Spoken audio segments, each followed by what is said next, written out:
warahmatullahi wabarakatuh. Waalaikumsalam. Perkenalkan, saya Ida Farida. Jadi tujuan saya di sini yaitu akan melakukan pendidikan kesehatan, nah atau Penkes yang dimana bertujuan untuk uh, memberikan sedikit pengetahuan gitu kepada kakak. Nah, Penkesnya itu mengenai stroke, kayak apa itu stroke, terus penyebabnya kayak gimana, tanda dan gejalanya apa aja. Nah, mungkin sedikit pengetahuan ya. Nah, dengan kakak siapa? Saya Suci Amalia. Baik, kakak jadi sebelumnya nih aku mau tanya, kakak pernah tahu gak kayak atau dengar gitu stroke itu apa? Tahu, cuman tidak tahu terlalu jauh. Nah, di sini saya bawa leaflet ya. Nanti kakak baca, kakak lihat ya. Nah, jadi kan kakaknya tadi bilang tahu ya gitu, tapi mungkin tidak terlalu paham gitu stroke itu apa. Nah, jadi kakak stroke itu uh, merupakan kondisi medis gawat darurat yang terjadi ketika aliran darah ke sebagian otaknya itu terhenti secara mendadak atau tiba-tiba, sehingga bisa mengakibatkan penyumbatan darah atau pecahnya pembuluh darah ke otak, sehingga itu bisa menyebabkan sel-sel saraf ke otak itu kekurangan oksigen dan glukosa, sehingga bisa mengalami kematian secara mendadak atau bisa dalam hitungan menit aja. Nah, ada juga nih faktor penyebab dan resikonya. Ada dua yang tidak dapat diubah dan bisa dikendalikan. Nah, yang pertama itu yang tidak bisa diubah, ada nih usia lebih dari 55 tahun. Nah, itu resikonya itu berlipat ganda setiap dekadenya. Nah, ada juga resiko dari 25% lebih tinggi, itu kebanyakan laki-laki. Lalu ada uh, riwayat keluarganya dengan mempunyai riwayat stroke ataupun serangan jantung. Lalu ada ras dan etnik, nah itu memiliki resiko lebih tinggi dari yang lainnya. Nah, ada juga yang bisa dikendalikan. Yang pertama itu hipertensi lebih dari 130 sampai 80. Nah, ini tuh hipertensi itu bisa menjadi faktor utama, risiko utama dari terjadinya stroke. Ada diabetes juga. Ini tuh diabetes tuh bisa merusak lapisan dalam pembuluh darah sehingga bisa menyebabkan terjadinya stroke.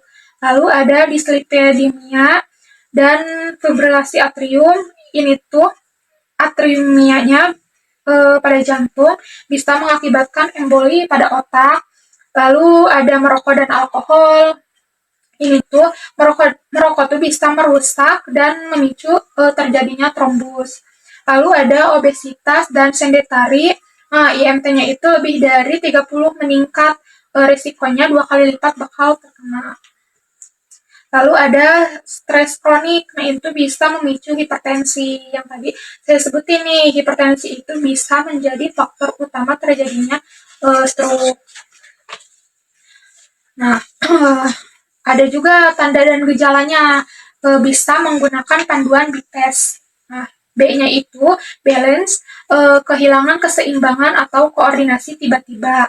Lalu ada eyes, nah ini tuh penglihatannya itu kabur gitu mendadak.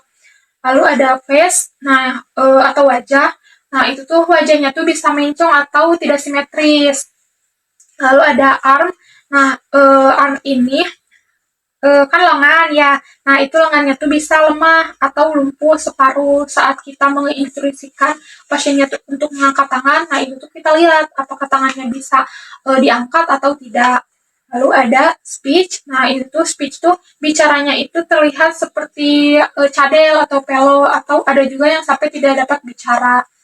Nah, time-nya itu catat waktu dan segera menghubungi 119 atau X9. Nah, ada juga gejala tambahan dari stroke ini.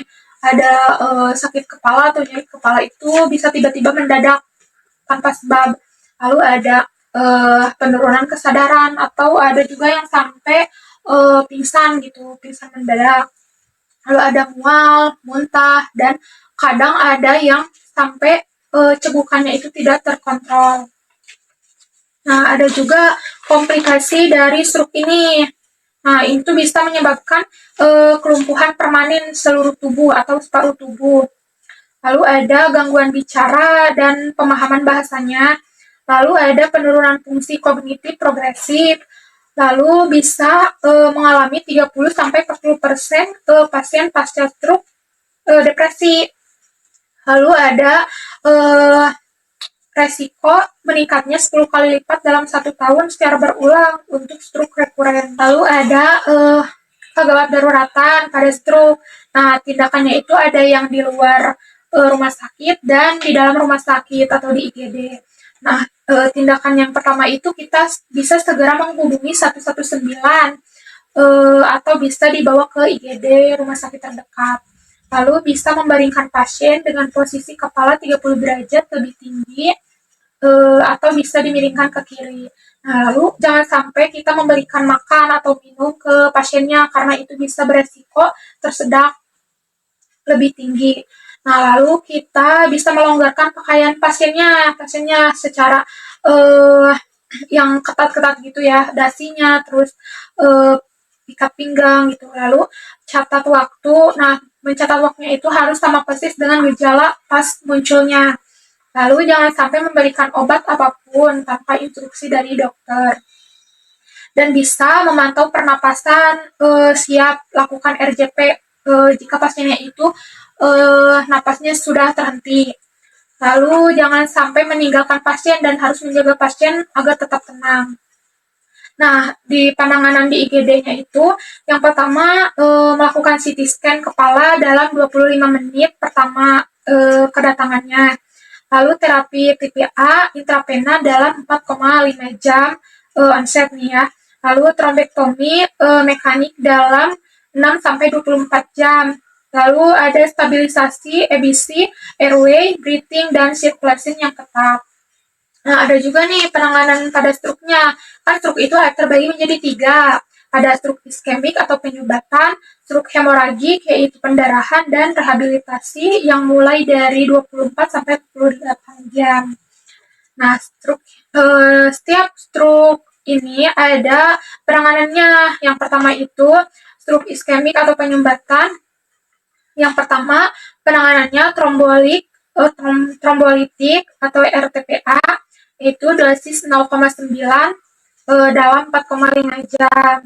Nah, lalu ada trombektomi mekanik itu untuk okulasi arteri yang besar dalam 6-24 jam.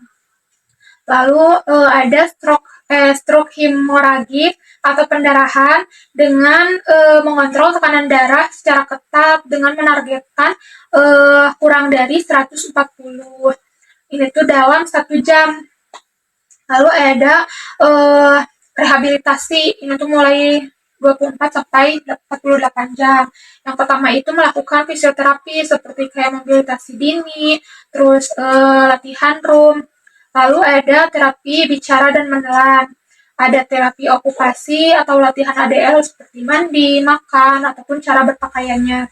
Lalu ada psikoterapi dan dukungan keluarga dengan mencegah depresi pasca stroke. Nah, lalu ada nutrisi adekuat kayak NGT jika disfagianya itu berat atau tinggi proteinnya. Nah, dari stroke ini dari penyebab, terus komplikasi ataupun tanda dan gejalanya, di sini juga ada pencegahan dan pengendaliannya buat stroke. Nah, itu terbagi menjadi 2. Yang pertama itu pencegahan primer dan pencegahan sekunder. Nah, pencegahan primer itu yang pertama kita bisa mengontrol tekanan darah dengan menargetkan kurang dari 130 sampai 80. Nah, itu bisa dicek dengan rutin tiap bulannya. Lalu diet DAS seperti kayak buah dan sayuran ini tuh bisa kurang dari 5 porsi per hari. Lalu ada olahraga aerobik. Nah, olahraga ini juga kayak renang ataupun bersepeda gitu ya. Ini tuh bisa dilakukan 150 menit per minggunya. Nah, lalu ada mengendalikan gula dan kolesterol. Nah, ini tuh agar agar kita bisa mengendalikan gula gitu supaya tidak terjadinya stroke. Lalu bisa menjaga berat badan dengan ideal. Nah, kakak tahu gak ideal berat badan itu? Kalau di sini 18,5 ya. Nah, ya 18,5 sampai 24,9 ya. Nah, ada juga nih pencegahan sekunder. Nah, itu bisa kita mematuhi obat antikoagulan setiap sesuai dengan resep dari dokter. Lalu ada kontrol rutin ke polineurologi minimal setiap 1-3 bulan sekali. Lalu bisa mengikuti program rehabilitasi, terus memantau faktor resiko kayak tekanan darah setiap harinya. Lalu ada dukungan psikologis sosial. Nah, itu bisa dilakukan konseling untuk pasien dan keluarganya. Nah, dari yang saya sampaikan mengenai stroke ini, kakak bisa memahami gak? Oke, bisa memahami. Sebelumnya, mau ada yang ditanyain nggak? Ada.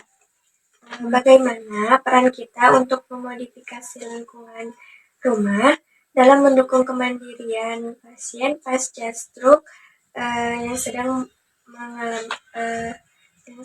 menjalani rehabilitas? Baik kakak, jadi modifikasi itu kan memang penting ya, sangat penting itu supaya bisa mencegah resiko terjadinya jatuh dan kita bisa memfasilitasi kemandirian per pasien. Nah, bisa itu misalnya kayak kita memasang pegangan besi di kamar mandi. Nah, ada juga kita bisa harus memakai keset yang tidak licin gitu supaya tetap aman ke pasiennya dan mengatur ruangan gitu, mengatur cahaya ruangan, pencahayaannya, ventilasinya itu harus cukup agar pasiennya itu tetap aman dan bisa melakukan aktivitas sehari-hari dengan aman. Apakah mengerti kakak? Ya, mengerti. Terima kasih. Ya, mungkin itu saja yang bisa saya sampaikan kepada kakaknya mengenai stroke. Kurang lebihnya mohon maaf. Terima kasih. Assalamualaikum warahmatullahi wabarakatuh.